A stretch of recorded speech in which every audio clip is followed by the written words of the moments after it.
Mirë se erdhët edhe në një episod të radhës në Kosova Gjë Podcast. Është i fundit për këtë muaj, një muaj mjaft simbolik që shton nevojën për kujdes, sidomos ndaj grave që të kujdesen për veten, të vazhdojnë kontrollet e vazhdueshme që ta parandalojnë diagnostifikimin me kancerin e gjirit. Edhe tema që do ta flasim sot lidhet pikërisht me një profesionist të kësaj fushë. Pra janë ata persona të cilët çdo ditë luftojnë me vullnet për jetën e tyre, por edhe si çdo luftë edhe lufta e vazhdueshme me vullnet për jetën, edhe çdo luftë ka heronjtë e vet. Unë kam sot një prej tyre, është pra ai që udhëheq se klinikën e onkologjisë në QKUK, zotri Ilir Kurtishi. Mirë se na erdhët dhe faleminderit shumë që në këtë muaj kaq ngarkuam gjetët kohë dhe na bashkuat këtë podcast flasim edhe për karrierën e juaj të përditshme, por edhe për ndërgjegjësimin më të madh në këtë muaj. Mirë gjej, edhe është kënaqësi me qenë pjesë e misionit dhe me nda disa informacione të cilat janë të vlefshme për qytetarët tanë, që të kenë një kujdes veçantë dhe një trajtim edhe më të mirë nëse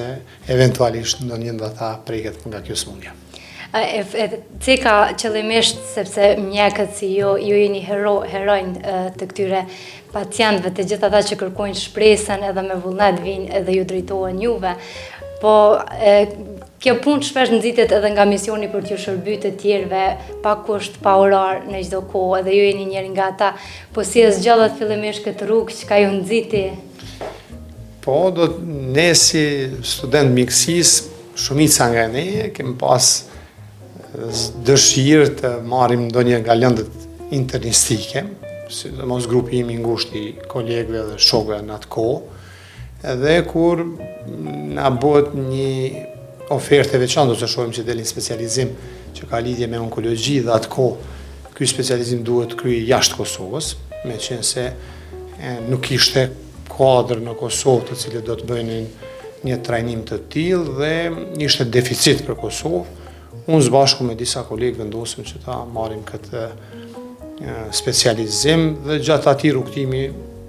ne kemi pas edhe antarë të familjes, të cilët kanë qenë të smur nga kjo smundje dhe ajo pastaj kanë gjallë të na dhe një vëmendje të veçantë dhe kemi pas sa është e domosdoshme që Kosova të ketë do të shërbim të veçantë ose klinikë të onkologjisë dhe mjek specialistë të onkologjisë të cilët do të merren me trajtimin ndoshta të themi edhe të smundjeve të cilët për momentin janë më të rëndat dhe të cilët kanë një trajtim të veçantë dhe kapin një kostot të lartë dhe ka qenë shumë e domosdoshme kjo për vendin tonë. Kur flasim edhe vitin 2006-2007, ne ishim akoma pa specialistë onkologjisë ose onkologjia bëhej nga mjekët e profesioneve tjera, kirurg, internist, pulmolog, dermatolog, edhe bëhej në mënyrë parciale dhe shumica nga qytetarët tanë ose gjithë smurit nga Kosova janë trajtu në vendet tjera të rajonit dhe kjo pasaj na bëri disa nga ne, ata që i kishin fatin të marrim specializimin për herë të parë, të vazhdojmë rrugtimin dhe të përfundojmë specializimin dhe të japim kontributin në shoqërinë tonë. Para se ndajmë të specializimin, po besoj kjo dëshira për të marrë me mjekësinë ka lindë shumë më herët, që është manifestuar te ju, ndoshta përgjatë fëminisë ose më herët. Po, unë kam pas antarë të familjes që kanë pas profesionet ndryshme në lëmin e mjekësisë. Dhe ajo që më ka shtyr më shumë është pikërisht nëna dhe gjyshi, dhe gjyshi më si fëmijë 4-5 vjeçar, ai ka pas dëshirë që unë njëri nga ata të kem, me që kam qenë nipi më i madh i tij të studioj mjekësinë. Ai në atë kohë një simbolike më ka vendos stetoskopin në vesh dhe e ka marrë pjesën e stetoskopit e ka qitë zemra vetë dhe ka thonë dëgjom çka kam unë. Unë isha shumë i vogël atëherë dhe kam vazhdu pastaj dhe kam mbjell atë dëshirën për mu bu mjek dhe nëna cila është marrë me shëndetësi, pra ka qenë teknike e farmacisë gjatë gjithë kohës, kam qenë afër saj dhe ju ka shërby popullit dhe në jetën kohën pastaj kam vazhdu hapave të saj dhe kjo dëshirë për mjekësi është ngjallë të vllau tjetër, të dytë bashkë, ai lëmin stomatologjisë dhe motra cila pastaj ka shku profesionin e babit. Por jo vetëm mjekësinë, por në atë kohë unë kam pas pasion dhe kam luajtur futboll dhe kam pas pasion vërtet kështu, dhe kam luajtur aktiv futboll, por një periudhë të caktuar kohore, pastaj çoj një lëndim dhe vazhdoj të merrem pak më intensitet me fushën e mjekësisë, mbaroj shkollën e mesme mjekësisë në Prizren, dhe rregjoj fakultetin e mjekësisë Prishtinë dhe me shumë pasion dhe dëshirë, edhe mbarojmë në kohë optimale fakultetin, duke qenë pjesë e një gjenerate e cila ka qenë e sfiduar shumë edhe me kohën edhe të luftës, edhe do të kohën gjatë okupimit në masa të ndryshme, do të represionit ne të bëjmë dhe të vazhdojmë me dëshirë arsimimin në mënyrë që të mbajmë aty ku ka qenë finalja që të shërbejmë popullit tonë. Me qemi këtu edhe në Kosova Gjë Podcast, që flasim për natyrat e ndryshme të punës, dhe e di qysh nis një ditë e punës e juja e një onkologu që është mjaft i kërkuar. Përgjithësi, secili nga onkologët ose kolegët e mi të cilët punojnë në klinikën onkologjisë kanë një sfidë të veçantë dhe kanë aktivitet të ngjeshur gjatë gjithë ditës, disa nga ta pak më shumë, dhe dita zakonisht fillon me një takim me kolegët dhe ndarjen e detyrave dhe marrjen e obligimeve gjatë ditës,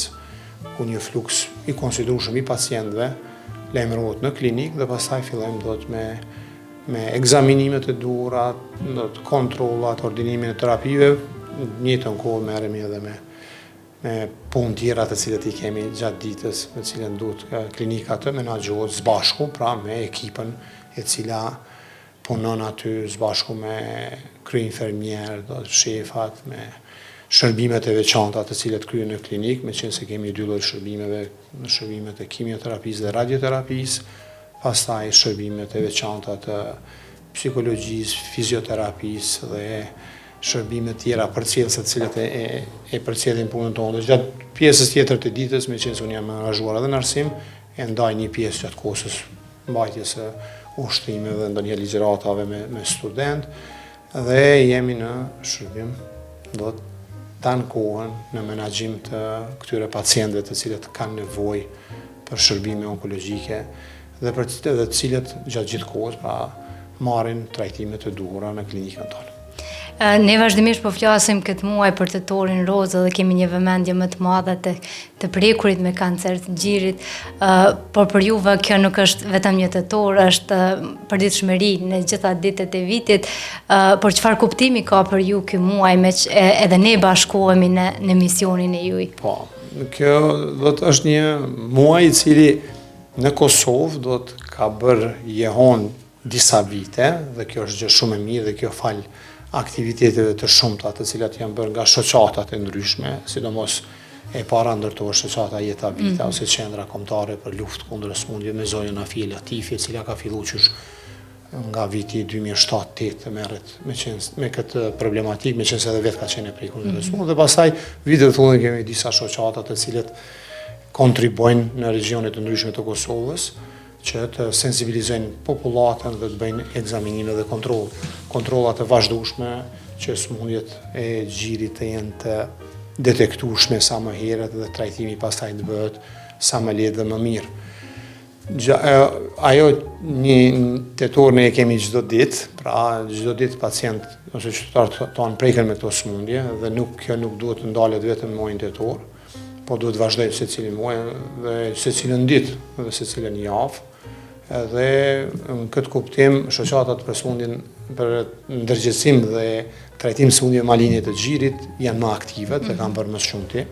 Për këtë arsye edhe ne kemi sot edhe trajtime të veçanta për këto sëmundje, edhe diagnostikim edhe më të hershëm të sëmundjeve maline të xhirit, edhe qeverit do të qysh ka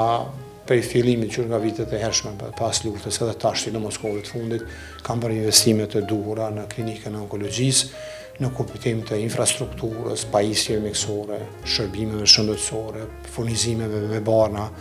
llojshmërisë së banave të cilët i kemi në klinikë, në mënyrë që qytetarët tanë të marrin këto shërbime të cilët janë shumë shëta dhe kapin kosto shumë të lartë të ofrohen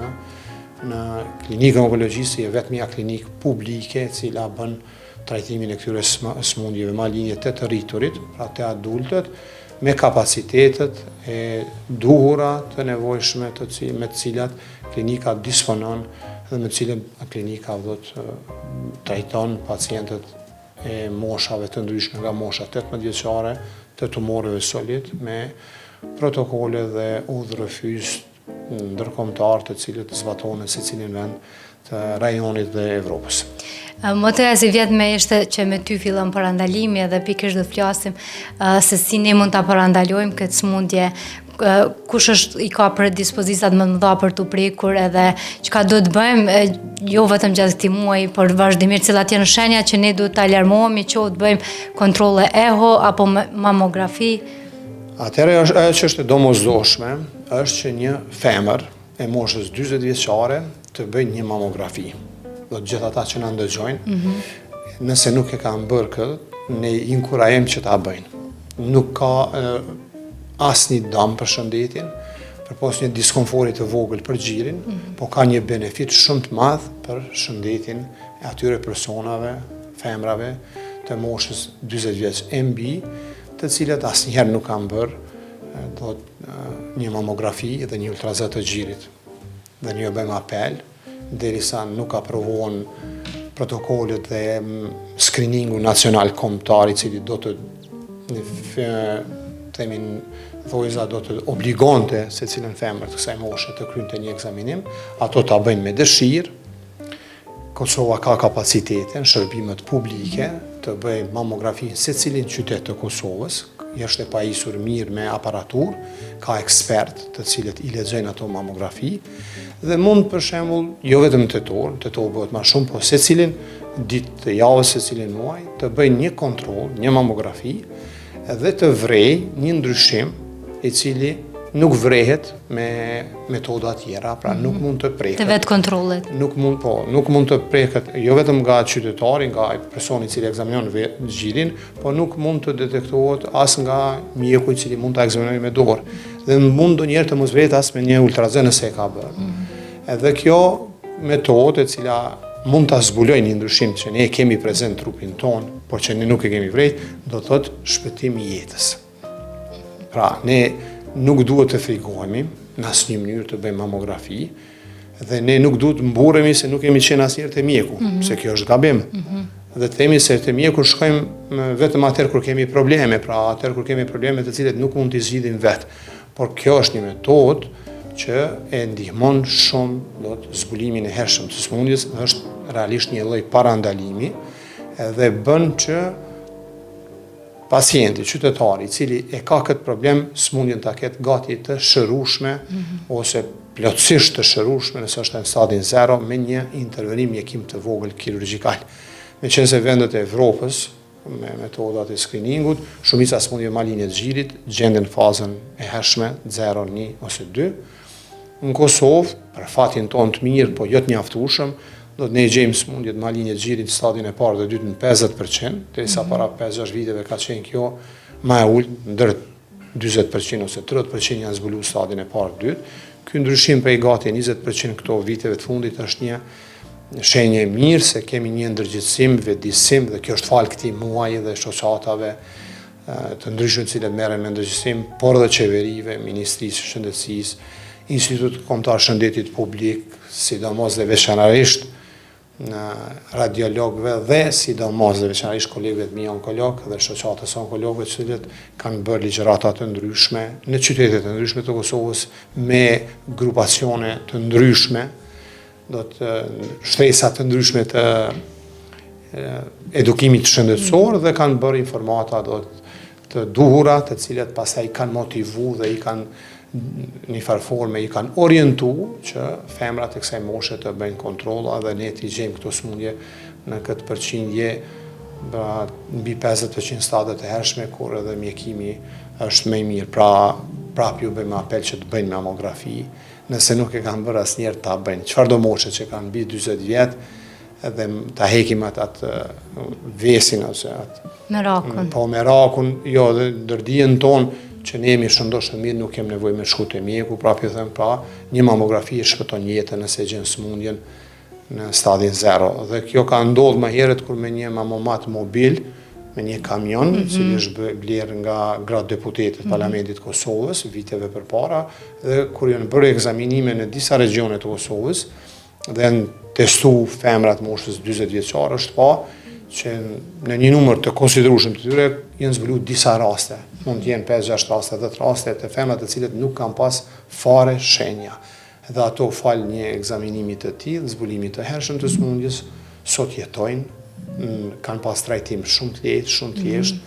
dhe mund të themi sot janë të shëruara. Për dallim prej atyre, të cilët nuk bëjnë kontrolla asnjëherë, të cilët edhe nëse vren ndonjë ndryshim nuk lajmërohen te mjeku, po e neglizhojnë dhe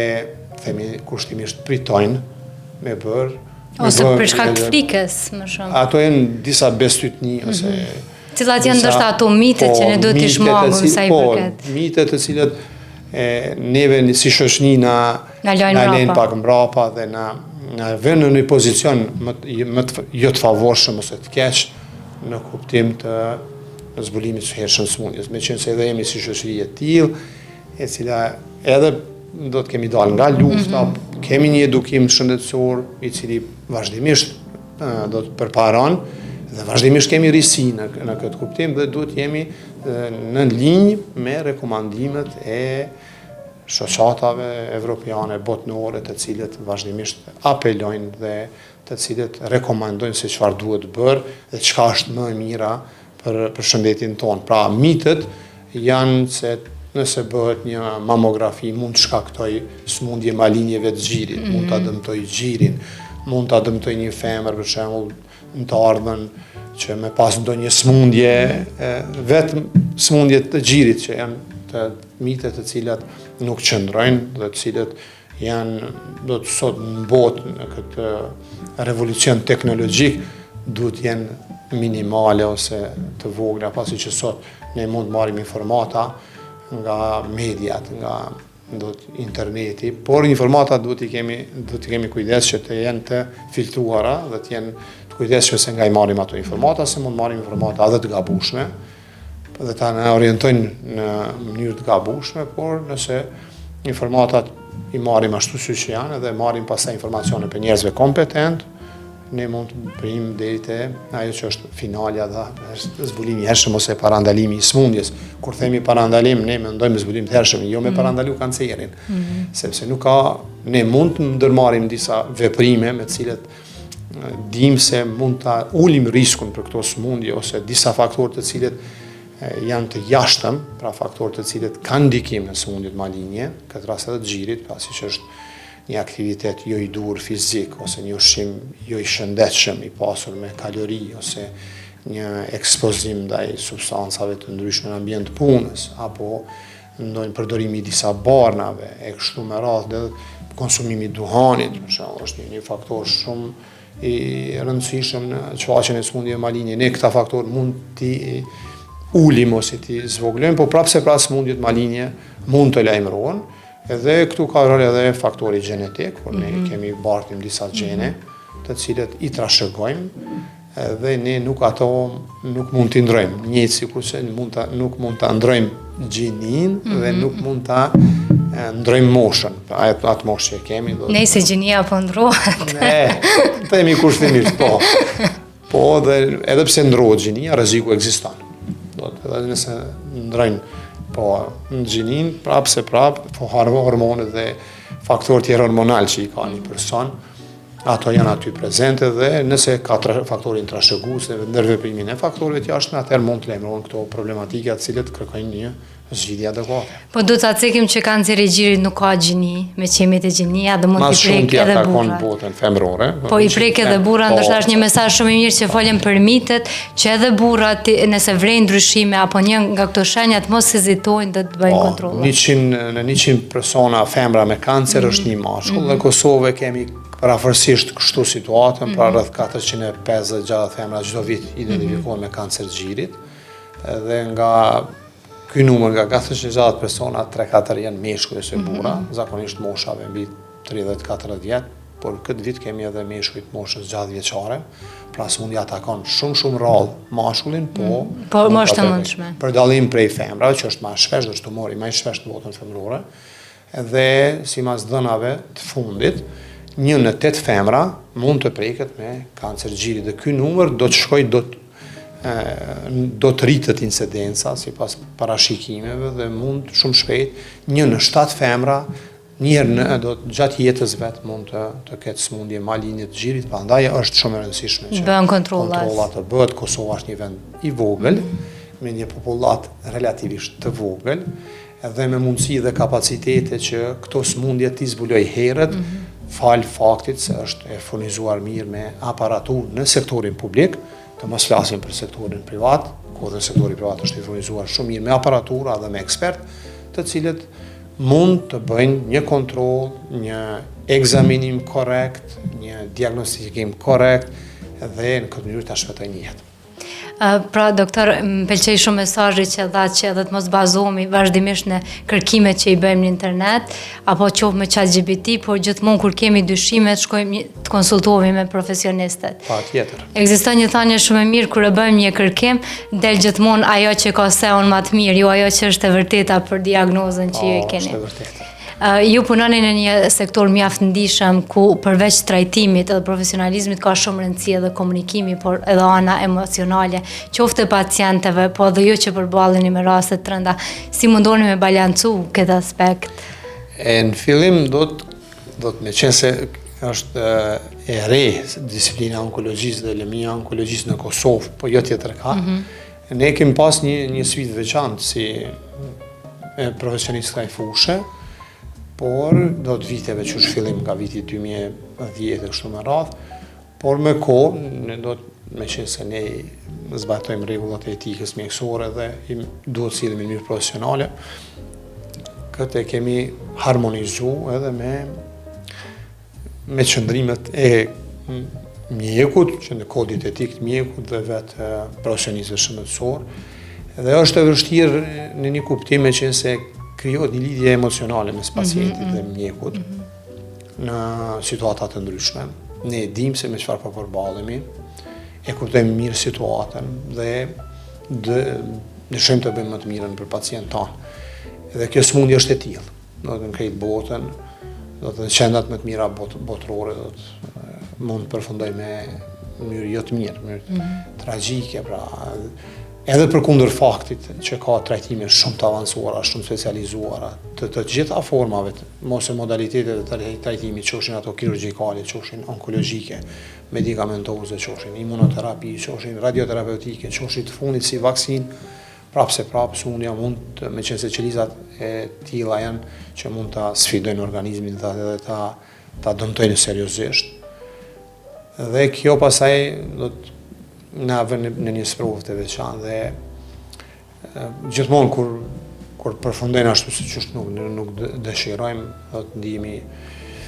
jo mirë dhe kjo na do të sprovon shumë. Mirë po edhe neve ajo që na motivon vazhdimisht është edhe sukseset të cilat i shohim na te pacientarë, të cilët jetojnë dhe kanë një jetë të shëndetshme dhe misioni i onkologjisë në krejt botën është pikërisht kjo që pacientët ta kenë sa më të lehtë, ta kenë një trajtim të mirë, por prapë ju them edhe qendrat e më të mëdha botërore do të mund të ndrojë situata brenda ditës, brenda javës. Ne shohim çdo ditë pacientë qytetarë të Kosovës, të cilët trajtohen ndonjëherë jashtë ose kanë jetuar në vende të perëndimit dhe vinë konsultat e ne, do të edhe atje shkon jo siç duhet momentet e caktuara. Organizmi është një qenje e cila ndron dhe mekanizmat të cilët i posedon mund të ndrojnë brenda një kohe shumë të shkurt, me qenë se substancat e ndryshme të cilët lirohen dhe interaksioni që ndodh mes qelizave kanceroze dhe substancat që janë ato dhe mjekimit që ne i përdorim mund të sjellë edhe efekte të tjera të cilët janë të papritura dhe mund të sprovojnë organizmin, por do të për ne si profesionistë ne duhet të vazhdojmë me qëllimin tonë, trajtimin e këtyre personave të cilët vuajnë nga kjo smundje dhe të cilët kanë një vullnet madh për jetë dhe janë motiv për secilin qytetar tonë, sidomos edhe për ne kur shohim se me çfarë sprovuan dhe si përballojnë situatat e vështira, ne jemi aty për një ndihmë, ne jemi në jetën ku me ekip, kemi edhe profesionistë tjerë, psikologë, e cila është në klinikë të onkologjisë dhe psikologë, të cilët janë në vende tjera brenda spitalit ose qendra tjera të Kosovës, të cilët tentojnë që t'ja bëjnë sa më të lehtë, ta motivojnë dhe t'i japin do të kuraje më shumë që përballë kësaj sfide të dalin në mënyrën më të mirë të mundshme. Si mendon që ndikon edhe aspekti psikologjik në gjendjen e pacientëve? Unë mendoj që është shumë e rëndësishme që jemi edhe në muajin, sot është edhe dita botërore e shëndetit mendor. Është shumë, ka ndikim shumë të madh aspekti psikologjik, kjo edhe nëse e shohim në aspektin e funksionit trupit ton. Sistemi jon imun punon më mirë kur ne jemi në aspekt psikologjik më të fortë. Kjo vret edhe në çfarëdo situate të rëndë cilën ne mund ta kalojmë, personat të cilët janë në aspektin psikologjik më të fortë e përballojnë më lehtë. Pra, çësia dhe trajtimi është edhe më i mirë, më benefit prurës të personat të cilët do të mund ta motivojnë veten me ndihmë normal nga jashtë, nga ekspertët e fushës, dhe do të duke kriju në ato kushte edhe substanca do të fiziologjike në trupin ton,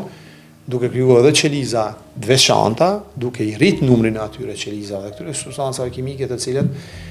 tentojnë të t'i shkatrojnë qelizat e këqija. Pra motivimi dhe aspekti mental ka rëndësi të veçantë dhe ne tentojmë ta bëjmë më të mirën, jo vetëm si profesionist në kontakt me pacientin, duke i tregu se çfarë do të presim gjatë trajtimit, edhe pse ka pacientë të cilët ka jo pak, por shumë të cilët e dinë kur vinë të ne se çfarë kanë, çfarë do pra janë të informuar. Po, kanë informacione, përpara ka qenë më ndryshe. Por edhe pse kanë, ka edhe një a mendon që është më mirë të kesh informacione, se ndonjëherë mund të kesh edhe të gabuar, apo më mirë të është mirë të kesh informacione dhe pastaj të marrësh informacionet e duhura, ti bashkëbisedosh edhe me profesionistin e duhur, me psikologën dhe me mjekun, duke filluar nga mjeku familjar dhe specialisti i onkologjisë, se cilat janë ato të mirat dhe të cilat mund të ndodhin gjatë mjekimit. Akoma kemi për fat keq në Kosovë, kur ne kontaktin e parë kemi me familjarin e pacientit dhe pastaj me pacientin tentojmë në farë forme të japim informacion që t'i tregojmë se çfarë bëhet fjalë, meqense akoma prapë të jemi të personat e parë që japim informatën se çfarë vëmë pacienti, ai kalon 2-3 hall, ka dhe në fundjen të ne në onkologji, ndoshta ndonjëherë vjen sa për informacion dhe nuk e di se du të filloj për me u mjeku, e mjekimi ka dhe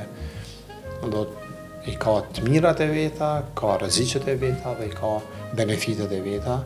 dhe në aspektin psikologjik kjo ka shumë vlerë dhe shumë impakt në shëndet të pacientit, pra, mirëqenjet ti. Dhe kjo na sfidon edhe neve, dhe dhënia informatës ka qenë shumë sfidë, vazhdon të jetë sfidë për ne, pasi kur i thu dikuj ki këtë sëmundje, dhe e merr ato ndonjëherë kur nuk është i përgatitur si diçka të jashtëzakonshme, dhe ne tentojmë, kemi pas raste në karrierën tonë kur është dashur të marr një koma gjatë disa javë.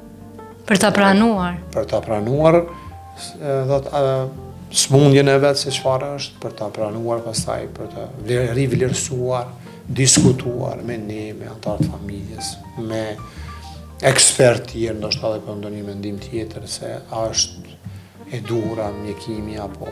duhet bëhet diçka më shumë mirë që ai pastaj të vazhdojë të jetojë, të trajtohet dhe të vazhdojë jetën normal në familjen e vet, në rrethin ku jeton dhe profesionin e vet. Pra ju tregu që jeni nxit edhe keni pasur si grup i miqve, jeni nxitur që keni pasur edhe familjarë që janë përballur me këtë sëmundje. A ju ka ndodhur të keni persona të afërm qoftë miq që janë përballur dhe si ka qenë për juve ky rrugtim? Po, kam pasur për fillim për viteve kur kam qenë specializant dhe kemi humbur një anëtar të familjes, vëllain e shoqës. Ka qenë këtë fillim ajo, pastaj ana ka motivuar me po këta. Sot unë kam dy anëtar të familjes që i mjekoj, edhe Dajën edhe Axhen, dytë janë duke mjekuar te ne, dhe në Kosovë, aty në klinikën tonë, bashkë me kolegët tonë. Edhe normalisht vazhdojmë të mjekojmë një sikur se qytetarë tjerë, kom mjeku për fat. Do sprovu me këtë smundje, fat jo të mirë, shok, familjarë të kolegëve, shok në gusht, disa janë gjallë, disa edhe nuk janë sot, edhe përkundër insistimet tona dhe kjo është shumë sfidë për ne. Kjo është diçka e veçantë, momentet caktuar me jemi njerëz dhe emocionet shpesh edhe na tradhtojnë. Por sa është e rëndësishme të tregu që dhe ju në rrethin e ngushtë jeni përballë, sa është e rëndësishme edhe rrethi të jetë i përgatitur edhe të mbështes. Po flasim edhe për vendet punës, me shumë disa edhe vazhdojnë aktivitetet e tyre, angazhimin e tyre. Sa është e rëndësishme edhe ne si koleg, ne si shoqëri, familjar, të mbështesim edhe të dim hapa të duhur për të bërë më të mirën. Personat të cilët janë të sprovuar nga kjo sëmundje, ata gjatë trajtimit kanë do të kenë disa kushte pak më ndryshe, do të kenë disa lehtësime në punë, por gjatë gjithë kohës ata mund të marrin trajtimin varësisht për llojit të sëmundjes dhe mund të vazhdojnë punën në formë korrekte, të japin kontributin e vet me lehtësimet normale që do t'i ketë, sidomos gjatë fazës intensive të mjekimit, dhe do të përkrahen nga familja, nga shoqëria, nga vendi i punës ku janë, sepse janë të barabartë me ne dhe mund të japin kontributin pa asnjë hezitim ose mungesë, ndoshta ndonjëherë edhe më shumë dhe më mirë se sa personat të cilët nuk janë të sprovuar nga kjo sëmundje dhe duhet të vazhdojnë komplet jetën e tyre në mënyrë normale, sidomos edhe ata të cilët e kanë tejkaluar ose janë në ndjekje nga mjeku i vet, dhe t'i shohim si heroj të vërtet gjallë të cilët janë motiv dhe shpresë për ne që të vazhdojmë ta luftojmë këtë sëmundje. Kosova si vend i vogël, duke marrë rekomandimet nga vendet e zhvilluara të cilat janë duke bërë përpjekje maksimale për llojet e terapive të cilat janë hulumtime të gjejnë kurën adekuate për këtë sëmundje, në mënyrë që kjo sëmundje të shndrohet në sëmundje kronike dhe njerëz të mbijetojnë ose të kalojnë një kohë gjatë me këtë sëmundje derisa të plaket organizmi edhe kështu me radhë. Kjo është qëllimi i mjekësisë moderne, cila shkon në këtë kuptim dhe ka ndruar dot prej viteve më hershme 60-70 pas luftës së dytë botërore deri tash, të cilët do të njerëz ka që jetojnë më gjatë me trajtime adekuate, pa këto trajtime do të kishin pas trajtim ose jetë gjatësi më të shkurtër, po prapë edhe përkundër trajtimeve moderne, edhe përkundër trajtimeve të sofistikuara, jo vetëm Kosovë, po edhe në secili vend të rajonit kur ajo mund të shkoj me pasojat të këqija, ndodh edhe te ne, ndodh edhe tjetër po ndodh që ato janë gjëra të cilat ndodhin te një organizëm i cili është i çdo organizëm është ndryshe.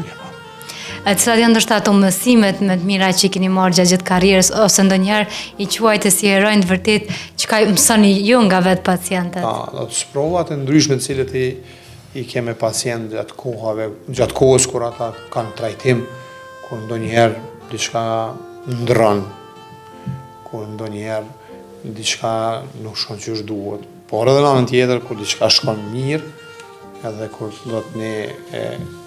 e përkrahim atë dhe e monitorojmë, e shohim se cila është ajo e duhura, duke u bazuar në fakte shkencore dhe duke pa se cila është forma dhe rruga më e mirë e qasjes ndaj kësaj sëmundje dhe monitorimit dhe përcjelljes së kësaj sëmundje, e cila sëmundjes bashkë me sëmundjet e zemrës akoma mbesin shkaktar kryesor të mortalitetit në botë dhe kjo do të kërkon një sfidë të veçantë dhe një përkushtim të veçantë në trajtimin dhe monitorimin e saj. Me qeni ndjenë ndër emrat me të lakuar dhe mund nga dëgjoj edhe dikush që i hynë kësaj mjekësisë apo qoftë onkologjisë, cilat mendon që janë ato tipare që bëjnë një mjek një hero të përditshëm te pacientët? Një mjek do të përgjithësi vetë fakti që zgjedhin me studiu një element të tillë është një sfidë e veçantë. Meqense kërkon kohë, përkushtim, angazhim, sfida prej momentit kur fillon studimet e mjekësisë e deri në përfundim themi të jetës së një mjeku, do të i cili mjek një herë derisa të vdes është mjek. Do të edhe kur mrin moshën e pensionit, edhe pas pensionit. Meqense unë kam profesor shumë të cilët kanë dalë në pension, por kanë dhënë një kontribut i jashtëzakonshëm në mjekësinë kosovare, mjekësinë shqiptare të Kosovës. Do të tash të cilët vazhdojnë me dhënë përkushtim, trajtojnë pacient dhe ne i kemi model dhe shembull se si duhet bëhemi ne, duke përcjell ata, me qenë se ata kanë qenë edhe kanë studiu edhe në kohë më të vështira, në kohë kur ka pas minimalisht kushte për me studiu mjekësinë, sidomos për shqiptarë. Ka qenë shumë sfidë që dalin mjekë shqiptarë nga kushtat dhe rrethana të cilët kanë ekzistuar në ato kohë, dhe sot shohim student tanë mjekë të ri, të cilët kanë suksese veçanta në vendet e Evropës, të cilët na bëjnë krenar neve, që ne si pjesë e jona e shqiptarëve në Kosovë të jenë edhe krenaria jonë, që se ka dalë nga ky popull, i cili ka qenë shumë i vujtur dhe sot jep ekspert me vlera, se cilin vend ku kanë shku ata në vendet e perëndimit, edhe disa nga ta dhe kanë fillu me u kthy në Kosovë, me dhënë kontribut, dhe se cilin drejtim lëmit mjekësisë, pra një pjesë e tyre në sektor publik, një pjesë në sektor privat, por gjithsesi që qytetarët tanë të marrin shërbimet e duhura në vendin e vet. Më tregu që ju jeni angazhuar edhe si profesor, pra jeni përballë edhe studentëve, përveç aspektit profesional, dijeve, teorive, cilat janë edhe ato porositë, mesazhet që mundoni m'ia përcjell gjeneratës së re. Ne do të përposa asaj që e kemi obligative do të gjatë dhënjes së mësimeve të duhura, do t'i motivojmë që të vazhdojnë në një rrugtim të veçantë, i cili është i gjatë, është plot me sfida dhe ta bëjnë në mënyrën më të mirë të mundshme, sepse të zgjedhësh mjekësinë do të thotë të zgjedhësh një profesion shumë human, shumë e vlerë, por edhe cili ka edhe sakrificat e veta dhe gjithmonë do të përposa asaj thelbësorës që është trajtimi i pacientëve, edhe një të anë të jep një satisfaksion ta bësh në mënyrën më të mirë të mundshme, do të ato që është profesioni i mjekut të jepësh kontribut veçantë në lëmin ku je. Dhe kështu të jemi ne, do të secili qytetar në jonë, sidomos i Kosovës, do të jetë maksimumin në profesionin ku është, në mënyrë që shoqëria jonë Kosova janë shumë përpara. Faleminderit shumë për gjitha këto mesazhe. Nëse do të kesh një mesazh edhe për fund gjatë këtij muaji për gjithë ata që po na dëgjojnë, na shohin. Patjetër, do të pra të gjithë ata që na dëgjojnë, është një e vërtet që smundjet i kemi prezente, por trajtimi i tyre kërkon do të një kujdes veçantë në edukimin tonë shëndetësor dhe në një vedisim më të mirë, ndërgjegjësim më të mirë dhe një kontroll më të shpeshtë te mjeku, duke mos paragjyku, duke mos neglizhu asnjë situatë, por duke shku me plot dëshirë, me vullnet, në mënyrë të menjëhershme nëse ka nevojë dhe të mos anashkalojmë sendet ose gjërat të cilat mund të jenë fillim të vogla,